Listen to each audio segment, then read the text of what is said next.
एक राजा की दो पत्नी हैं, एक काली एक गोरी। एक राजा था और उसकी दो पत्नियां थीं। एक बहुत काली थी और एक बहुत गोरी थी।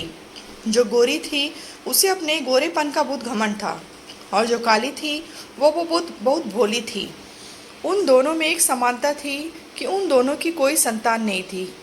राजा बहुत दुखी रहता था, क्योंकि उसको लगता था कि मेरी भी कोई संतान होनी चाहिए। राजा अपनी दोनों पत्नियों से बहुत प्यार करता था, पर राजा की फेवरेट पत्नी गोरी वाली थी। लेकिन उसने कभी भी दोनों पत्नियों में भेदभाव नहीं किया। राजा की जो गोरी पत्नी थी वह बहुत घमंडी और झगड़ालू थी। घर से के सब काम राजा की काली पत्नी ही से करवाती थी, और वह बेचारी सब काम कर लेती थी, पर राजा को कुछ नहीं बताती थी। एक दिन राजा की दोनों पत्नियों का बहुत बड़ा झगड़ा हुआ, और राजा की गोरी पत्नी ने काली पत्नी को महल से निकाल दिया। काली रानी ने राजा को सारी बातें बताई, और राजा उसे कहने लगा कि मैं तुम्हारे लिए अलग महल बना दूंगा, तुम उस महल में रहना। फिर राजा ने महल के सामने छोटा महल बनाया और उस घर में काली रानी को रहने बोला।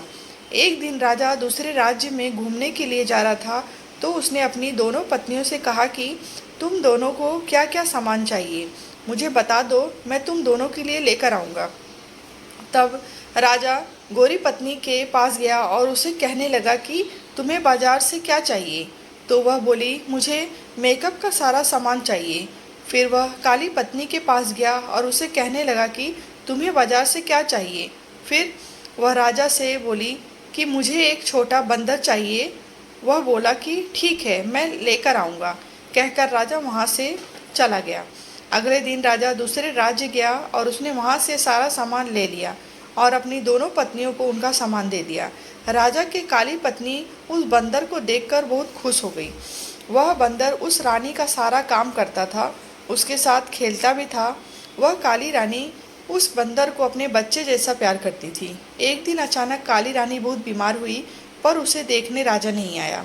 बंदर को बहुत गुस्सा आया और वह राजा के महल चला गया।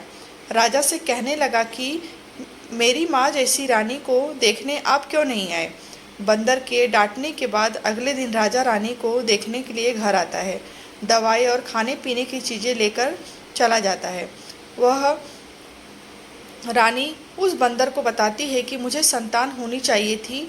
वह बंदर उस रानी को बोलता है कि आप टेंशन मत लो, आपको संतान जरूर होगी, मैं भगवान से प्रार्थना करूँगा। अगले दिन वह बंदर घर से गेहूं का आटा लेकर मंदिर जाता है और गेहूं के आटे को गूंथता है और उसमें दो आँखें, एक नाक, दो हाथ, दो पैर ऐसे बनाता है और भगवान से प्रार्थना करता है। भगवान उस बंदर की प्रार्थना सुनकर उस आटे के गोले को एक छोटा बच्चा बना देते हैं, और वह बंदर उस बच्चे को देखकर बहुत खुश हो जाता है। बच्चा लेकर काली रानी के गोद में दे देता है। काली रानी उस बच्चे को देखकर बहुत खुश हो जाती है, बंदर का शुक्रिया करती है। राजा को खबर मिलती है कि काली रानी को बच्चा हो गया है। राजा बहुत खुश हो जाता है, उसकी खुशी का कोई ठिकाना नहीं रहता।